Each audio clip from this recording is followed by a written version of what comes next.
kita akan dites bertubi-tubi. Mau sengaco-ngaconya hidup bakal ada masalah, mau senurut-nurutnya sama Allah udah takwa banget juga tetap ada masalah.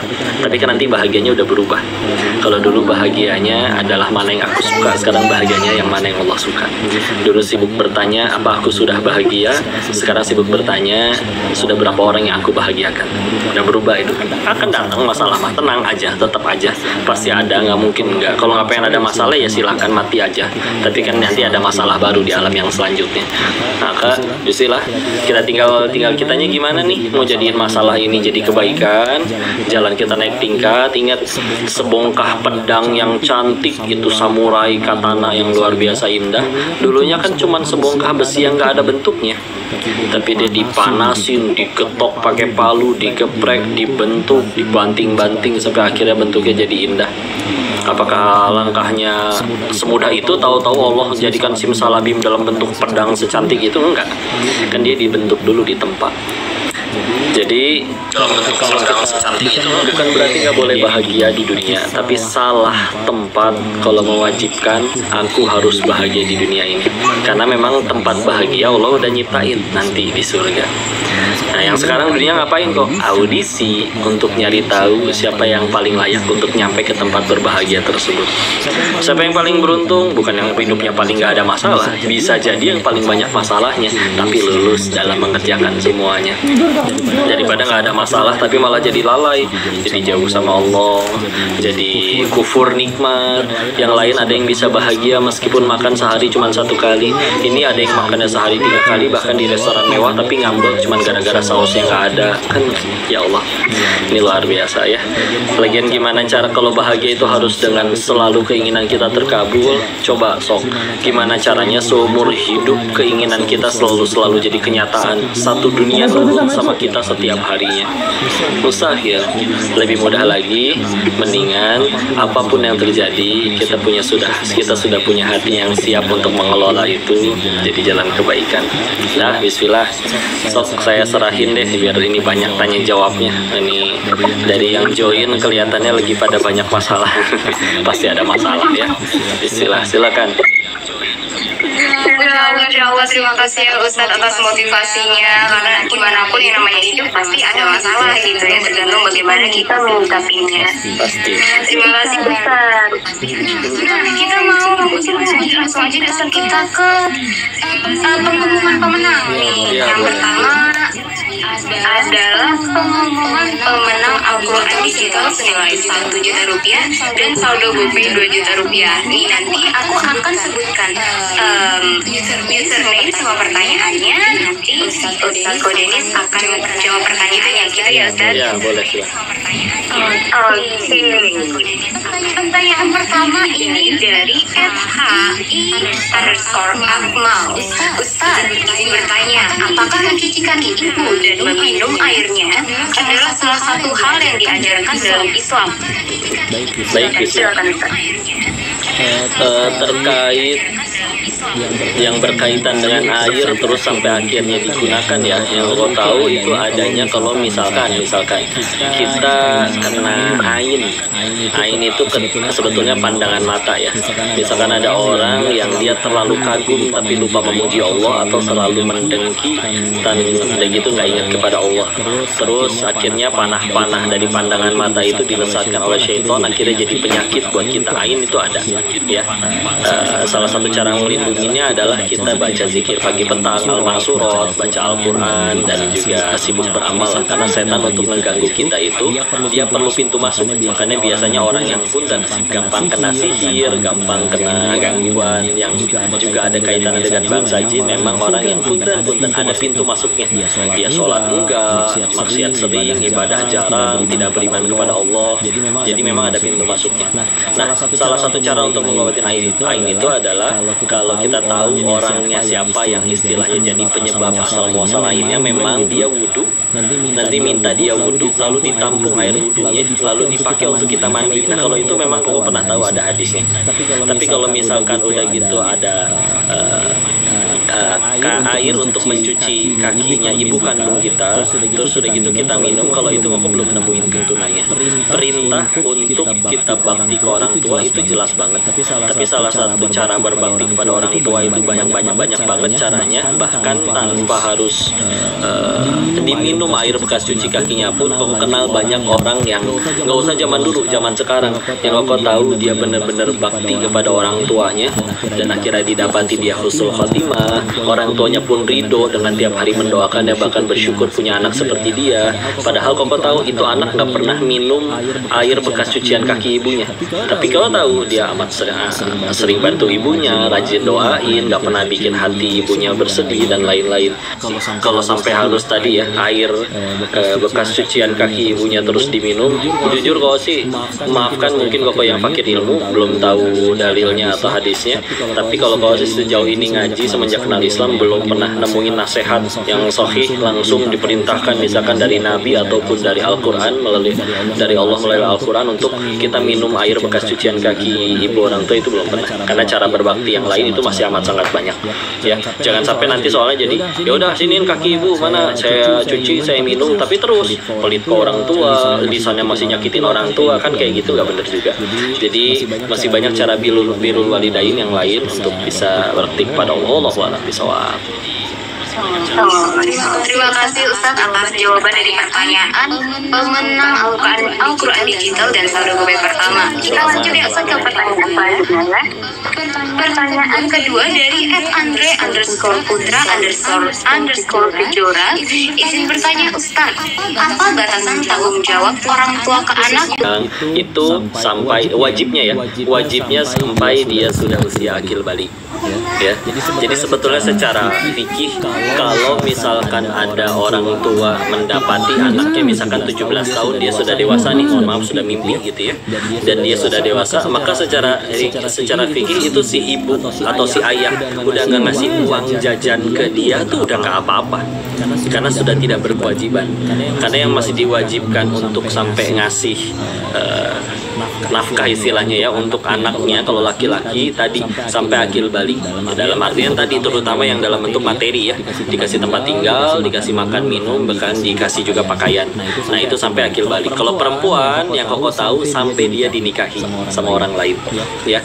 Jadi misalkan ternyata sudah haid, sudah akil balik bagi si perempuan, tapi ternyata dia baru menikah 3 tahun setelah haid, setelah udah 3 tahun maka baru dia akhirnya berpindah tuh, yang harus memenuhi pakaian, makan minum dan juga tempat tinggal itu berpindah ke suaminya. Itu secara karena kalau misalkan masih ada orang tua yang anaknya sebetulnya sudah balik, bahkan sudah nyampe punya anak cucu, terus dia masih istilahnya support lah, kasih uang dan yang lain-lain, maka tentu itu juga tetap jadi pahala yang luar biasa. Kan namanya orang tua ya, sayang, wajar banget, nggak apa-apa. Tapi balik lagi tadi, kalau secara fikihnya yang kau tahu kewajibannya cuman kalau laki-laki tadi sampai akhir balik, kalau perempuan itu sampai dia menikah yang kau tahu ya, nanti akan berpindah kepada suaminya tanggung jawab. Makanya sebetulnya kalau wanita dari sudut pandang itu ya lebih enak. Ketika kecil dia berada pada tanggung jawab orang tuanya, ketika sudah dinikahi maka dia berada pada tanggung jawab suaminya. Selalu ada yang bertanggung jawab. Kalau laki-laki kan harus disiapkan untuk nanti bisa bertanggung jawab bagi orang lain ya. Wallahu a'lam bishawab. Mudah-mudahan bisa menjawab pertanyaan.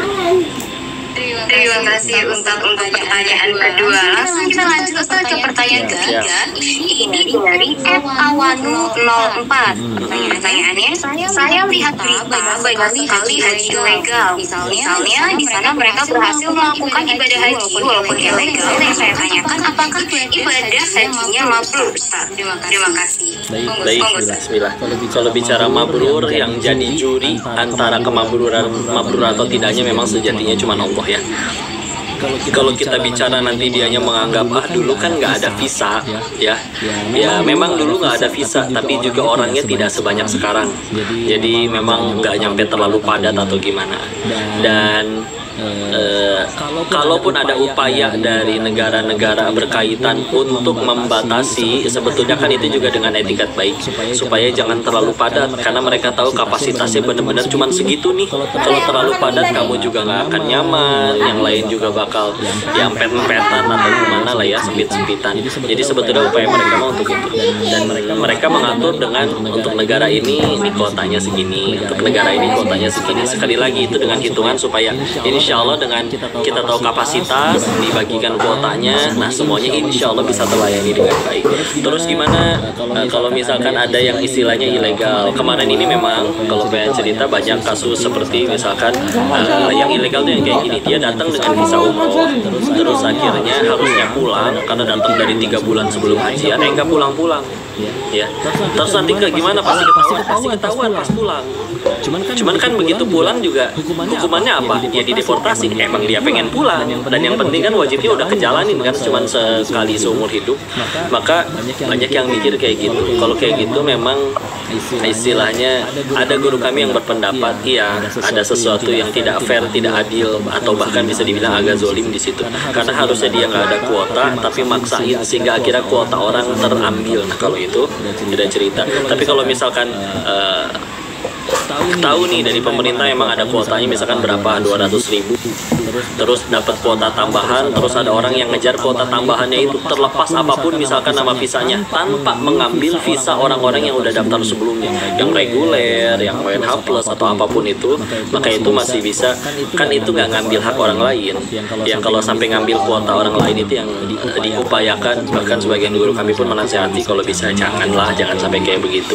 Walaupun sebetulnya kami dapati ya waktu kemarin ke sana, sebetulnya para petugas atau kayak polisi-polisi sendiri juga kayak cincai lah, saya tahu kamu ternyata izinnya ternyata nggak ini atau gimana, tapi ya udahlah namanya juga pengen ibadah. Tapi mbok ya ada yang sampai bahasa kitanya emang gini, ya kamu tuh jangan terang-terangan banget loh gitu ya, karena kalau misal terlalu terang-terangan ya saya juga yang dimarahin atasan saya, karena kan itu dari kementerian. Kenapa kemarin sampai istilahnya ada yang nyampe ditangkap-tangkepin, karena kementerian itu kan namanya muasasah yang untuk tujuannya untuk memanage ibadah haji di sana. Kalau misalkan ditekan, kalau misalkan ada orang-orang yang ketangkep dia misalkan ilegal ya, dia harusnya udah pulang dari umroh tapi nggak pulang-pulang, memang itu per orang nanti akan dikenakan denda kepada si tadi perusahaannya. Maka perusahaannya memang ngegerakin polisi untuk mulang-mulangin mereka, tapi untuk yang tadi harusnya nggak punya izin tapi malah ngelakuin yang kayak gitu. Tapi terlepas dari itu udahlah, kalau Allah pengen undang mau pakai visa nggak visa, kayak izin nggak izin, kata Allah berangkat nggak ada uangnya kata Allah diundang. Ada yang menentang punya banyak uang, Allah bikin hatinya nggak mau haji, ya dia malah foya-foya atau beli mobil baru.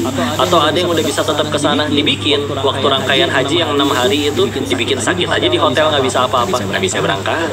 Jadi ya mudah banget bagi Allah, tinggal kita layakin diri kita aja di hadapan pemilik langit dan bumi ini. Allahu a'lam bishawab.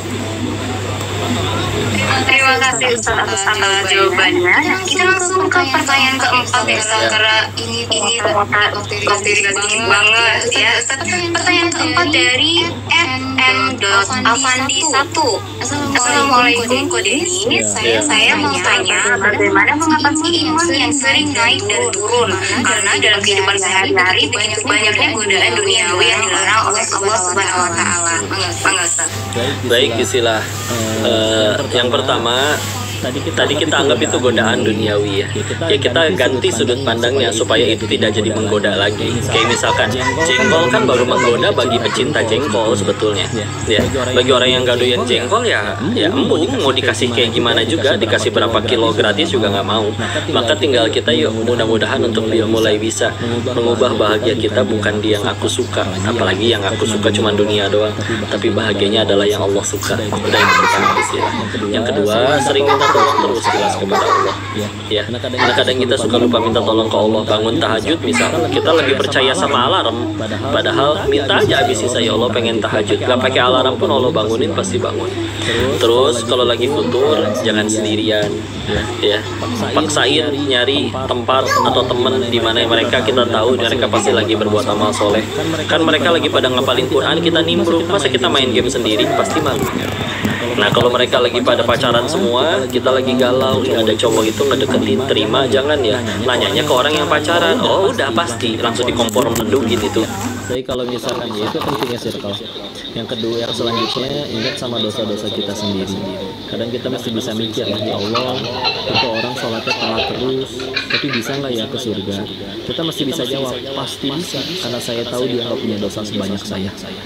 Maka kita yang mesti bisa jujur, ya Allah, dosaku sebanyak-banyak. Cita-cita sama-sama pengen ke surga, tapi ternyata kita nggak mau ngaji lebih banyak, obat lebih banyak, belajar lebih banyak, ibadah lebih banyak, terus kita mau ke surga pakai cara yang mana lagi? Jadi harus ingat ke arah sana. Jadi setiap kali futur bangkit lagi. Yang terakhir, caranya sering-sering wisata rohani.